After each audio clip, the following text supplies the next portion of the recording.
সরসেনাপতি অঙ্গরাজ কর্ণ, আজ আমার পথ যেই আটকাবে তার কেবল মৃত্যু প্রাপ্তি হবে। আজ রাজকুমার দুঃশাসনের মৃত্যুর পথে যে কেউ আসুক, তার কেবল আজ আমার নিকট পরাজয় প্রাপ্তি হবে। রাজকুমার ভীম,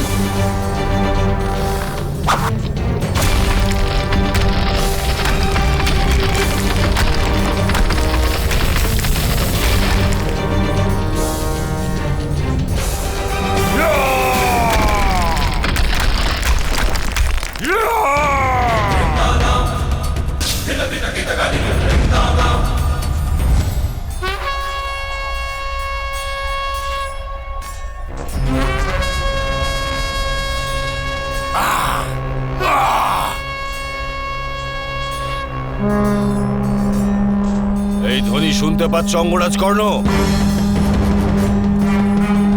এটা অর্জুনের দেবদত্তের ধ্বনি।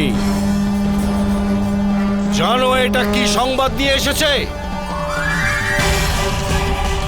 তোমার প্রিয় মিত্র দুর্যোধনকে অর্জুন বন্দী করে ফেলেছে, আর জ্যেষ্ঠ দুঃশাসনকে। বড় কঠিন বিপদ উপস্থিত অঙ্গরাজ কর্ণ, সমাধান করো।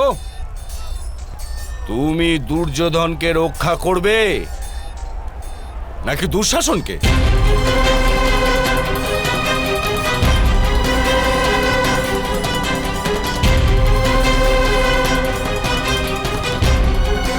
আপনি প্রতিজ্ঞা করেছেন যুবরাজ ভীম, ধৃতরাষ্ট্রের 99 জন পুত্রকে বধ করার পরেই যুবরাজ দুর্যোধনকে বধ করবেন। আর আমি আপনাকে রাজকুমার দুঃশাসনের নিকট পৌঁছতেই দেব না,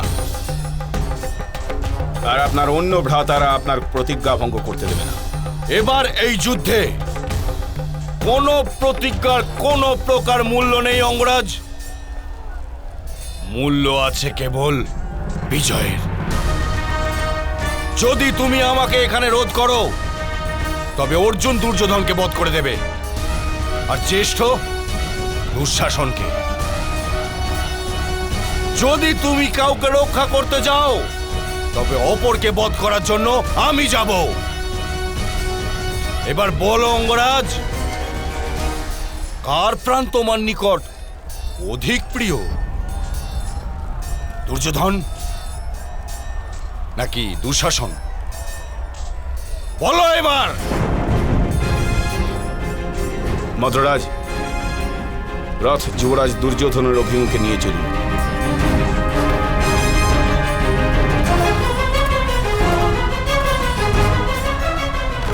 আর যুবরাজ ভীম,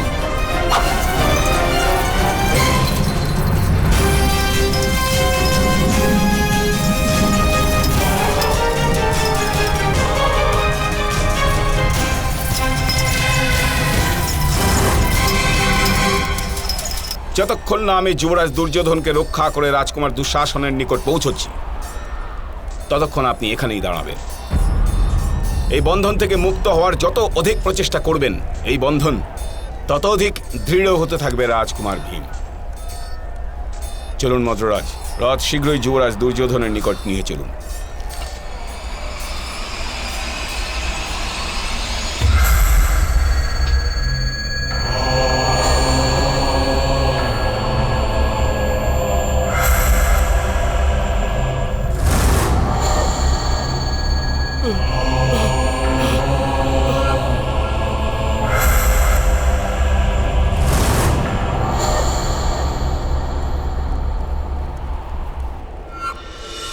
সূর্যাস্ত হতে কেবল এক প্রহর বাকি রয়েছে।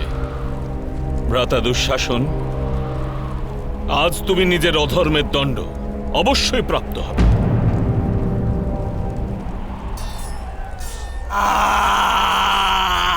করে নিন প্রচেষ্টা স্বয়ংকে মুক্ত করার, কিন্তু আজ আপনার কোনো প্রচেষ্টা দুঃশাসনের বিনাশ রোধ করতে পারবে না। আজ ভ্রাতা ভীম দুঃশাসনকে তার নিঃশ্বাসের বন্ধন থেকে মুক্ত করবে।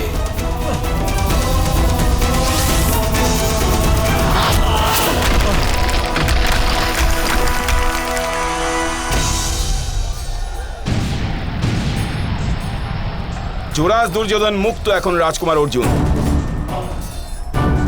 কিন্তু রাজকুমার ভীম বন্ধনে আবদ্ধ। উনি আমাকে সিদ্ধান্ত নিতে বলেছিলেন, এখন আমি আপনাকে বলছি, সূর্যাস্ত হতে আর কয়েক মুহূর্ত বাকি। যদি আপনি রাজকুমার ভীমকে বন্ধনমুক্ত করতে চান, আমি যুবরাজ দুঃশাসনকে বন্ধনমুক্ত করে দেব। আর যদি আপনি আমার সাথে যুদ্ধ করেন, তবে রাজকুমার ভীমের শরীরের বন্ধন ধীরে ধীরে তার শ্বাস রোধ করবে। অঙ্গরাজ কর্ণ, এই সমগ্র বিশ্বে এরূপ কোনো বন্ধন নেই যা ভ্রাতা ভীমকে আবদ্ধ করবে।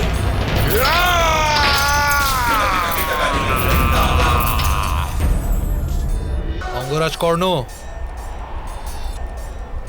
এই সমগ্র বিশ্বে এরূপ কোনো বন্ধন নেই যা ভ্রাতা ভীমকে আবদ্ধ করবে।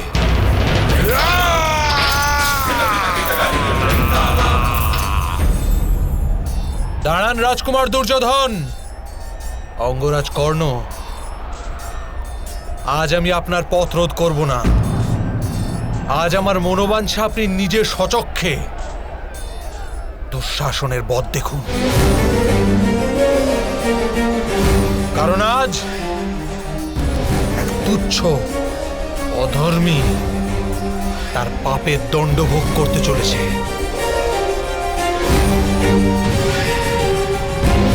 যখন বাহুতে ধর্মের বল থাকে, তখন তার প্রহার রোধ করা অসম্ভব হয়ে পড়ে। চলো সারথি, ভীমের নিকট চলো। চলুন মধুরাজ।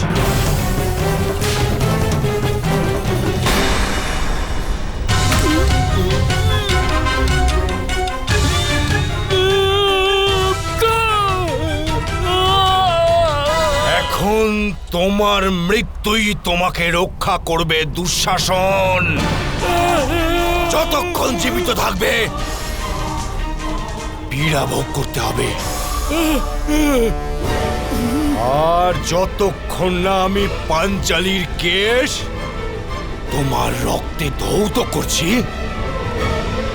আমি তোমাকে মরতে দেব না। আর তুমি জীবিত না থাকার জন্য ভিক্ষা করতেই থাকবে, ভিক্ষা করতে থাকবে তুমি।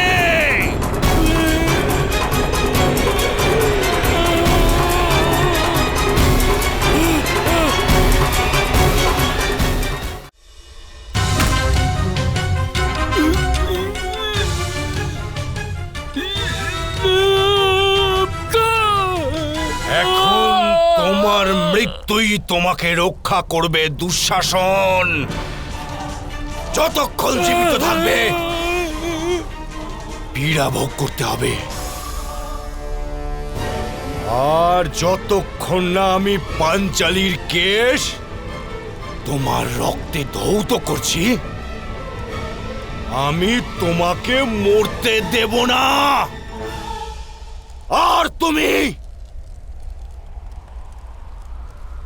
জীবিত না থাকার জন্য ভিক্ষা করতেই থাকবে, ভিক্ষা করতে থাকবে তুমি।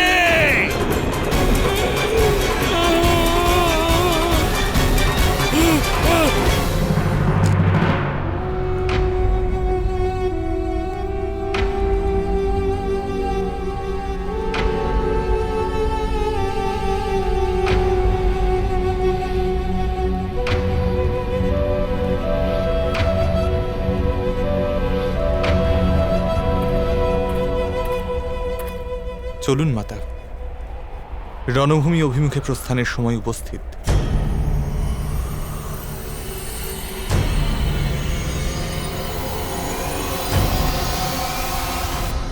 পুত্রী, মহারানী গান্ধারীর হৃদয়ের পীড়ার খেয়াল রেখো। তুমিও কারোর মাতা,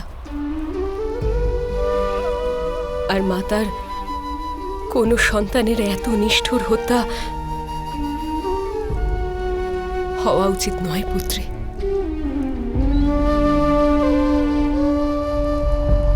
জানি আমি মাতা,